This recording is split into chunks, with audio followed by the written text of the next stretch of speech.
Et bonjour à tous et bienvenue sur la chaîne de Nanto, le Gobelin de Noob. Aujourd'hui, on est sur le fascicule numéro 56 et sur notre vidéo de peinture pour les profiteurs de Thundrick. Alors comme d'habitude, pas de peinture. Voilà, vidéo de peinture sans peinture, parce que vous le savez, j'ai pas forcément tout le temps.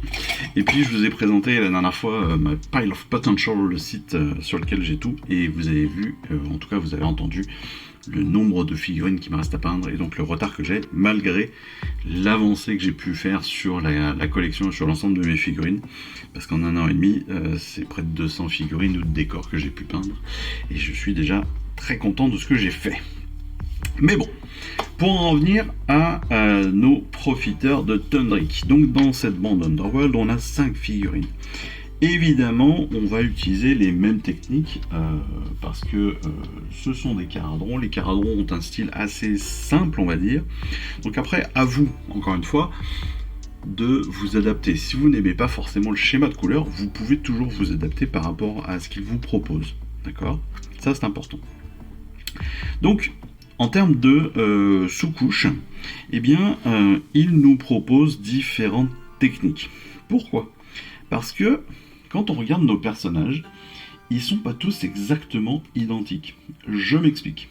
On a des personnages qui sont très armurés, comme Kasgan Draxuer, comme Björgen Thundrick. Mais on en a qui sont un peu moins armurés, comme entre autres Garrod Allensen, Henrik Ironale ou Lund Eudelungs.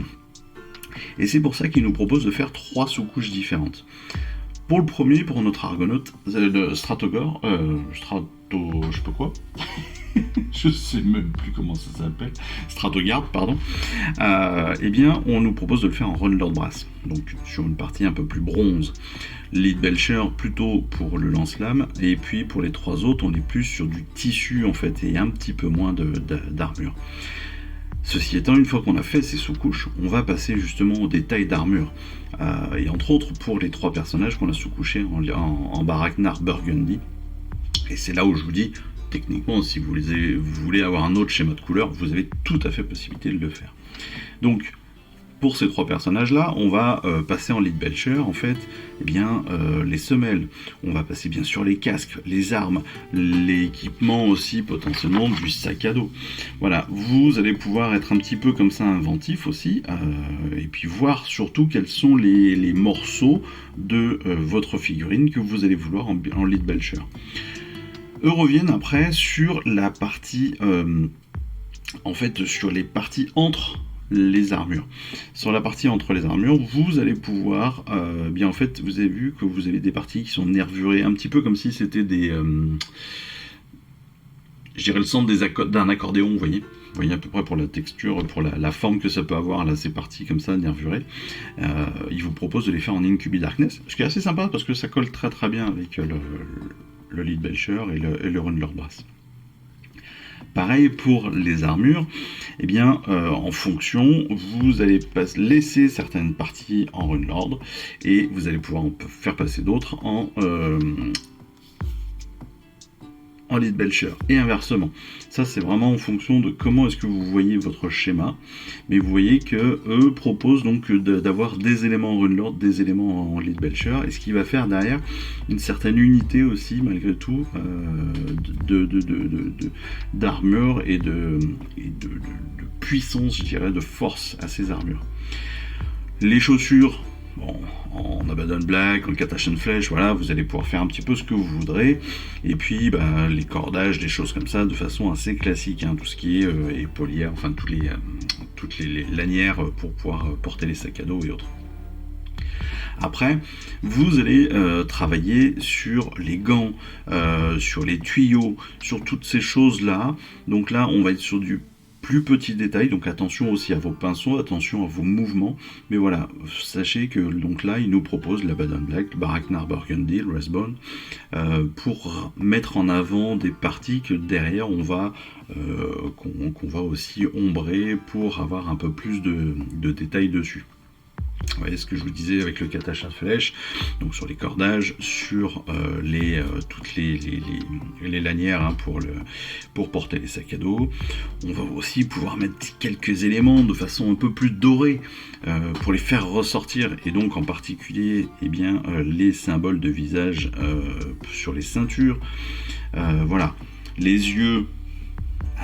On va dire traditionnellement chez les caradrons, on est sur des yeux un peu bioniques, donc on va être sur du bleu, sur du rouge, sur du vert, voilà, des choses assez pétantes, que ce soit du Contour Blue ou même comme on va le découvrir la semaine prochaine, on l'a vu dans l'ouverture du colis, potentiellement pourquoi pas du Teclis. Et oui, le Teclis Blue qui pourrait aussi tout à fait être utilisé pour ça. En termes d'ombrage, un petit peu comme d'habitude, en fait, on va presque entièrement ombrer notre figurine avec du Null Oil, avec de la Grax, avec du Rekland, avec du Skeleton Horde, en fonction de la partie d'où est-ce qu'on va vouloir ombrer. Le Null Oil, évidemment, sur tout ce qui va être Lead Belcher, la Grax, un peu plus sur le Runelord Brass.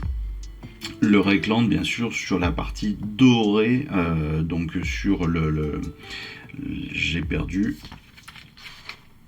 la teinte, sur le rétributeur. Voilà, et puis le Skeleton sur le Respawn qu'on avait mis sur les gants, sur la partie de protection du cou, etc. etc. Donc, toujours cette idée d'ombrer un petit peu l'ensemble de notre figurine, ou juste les creux, pour donner vraiment cette idée de 3D et de faire ressortir les arêtes en fonction. Ensuite, sur le soclage, bien sûr, on va profiter du Dawnstone qu'on a reçu il n'y a pas longtemps pour lui donner un aspect un peu grisâtre comme ça, que l'on va ombrer à la Grax. On va pouvoir faire derrière un petit brossage à sec avec son Corax. Et puis on va passer sur les détails. Sur les détails, ça veut dire les chaînes, ça veut dire l'encre qui est posée là. On a aussi des éléments de cristaux. Ces cristaux, on va pouvoir les faire en effet en Contour Blue, ou avoir quelques passages aussi de Baraknar Burgundy pour faire ressortir d'autres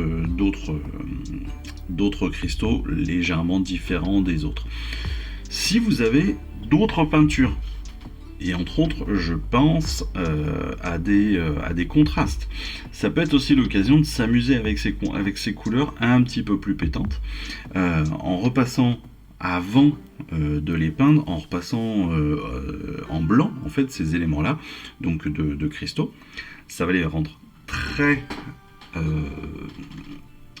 voyant, très éclairci, et puis derrière avec un peu de contraste, qui peut être qu'est-ce qu'on pourrait mettre, un petit peu de tout d'ailleurs. On pourrait mettre du X-Rays Flame, on pourrait mettre du Ball Red, on peut mettre du Doomfire Magenta, enfin voilà, on peut mettre plein de trucs, du Eldari Emerald, bien sûr, du Terradon turquoise, enfin voilà.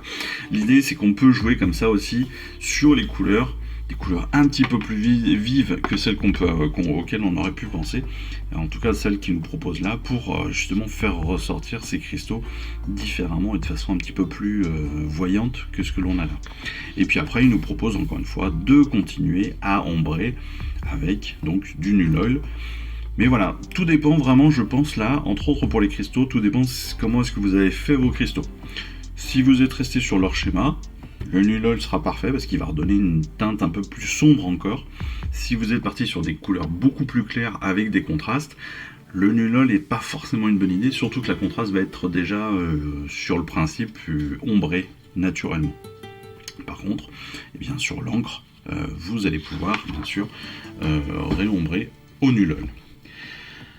Ensuite, pour une des premières fois, on nous parle de réhaussement. Et donc, qu'est-ce que c'est que les réhauts ? Encore une fois, le rehaussement de nos figurines et de notre peinture, c'est quoi ? C'est mettre en avant les arêtes de nos personnages et de nos sculptures. Ici, sur nos personnages, en fait, là, on nous propose donc d'utiliser le Stormhost Silver. Et en fait, ce qu'il nous propose, c'est de mettre en avant les arêtes de nos armures, les arêtes de toutes les parties métalliques. Donc on prend un pinceau très fin, on fait très très attention à sa pointe, surtout. Et puis on va venir, de façon très très légère, toucher juste le bout des arêtes sur notre personnage pour mettre en avant des éléments comme cela. Ici, peut-être les moustaches. Là, juste la bordure de la lame sur le pistolet, ça va être juste le bout du canon ou les bords du canon.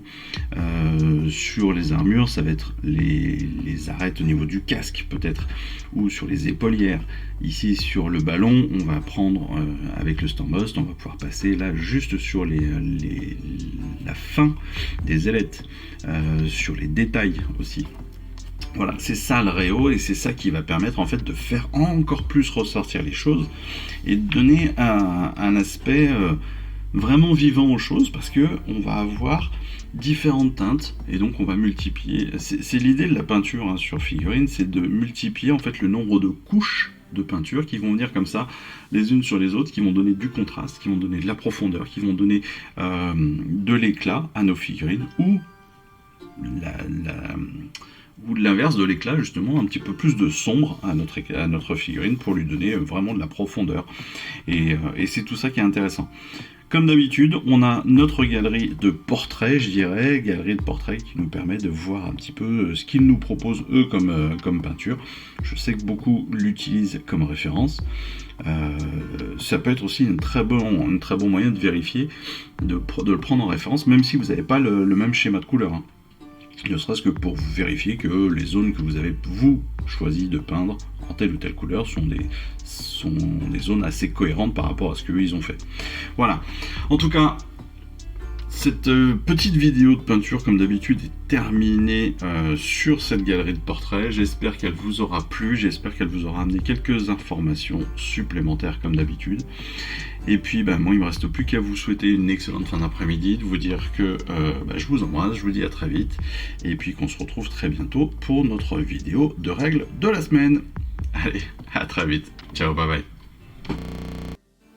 Je vous remercie d'avoir suivi cette vidéo. Si ça vous a plu, abonnez-vous, lâchez un petit like et un commentaire, et suivez-moi sur Instagram où je poste régulièrement des photos de mes dernières réalisations et dernières peintures. Et puis comme il est maintenant de tradition sur la chaîne, je vous souhaite une excellente fin de journée, et surtout, lisez bien, collectionnez bien, assemblez bien, peignez bien et jouez bien. Allez, je vous embrasse et puis je vous dis à très vite. Allez, ciao, bye bye.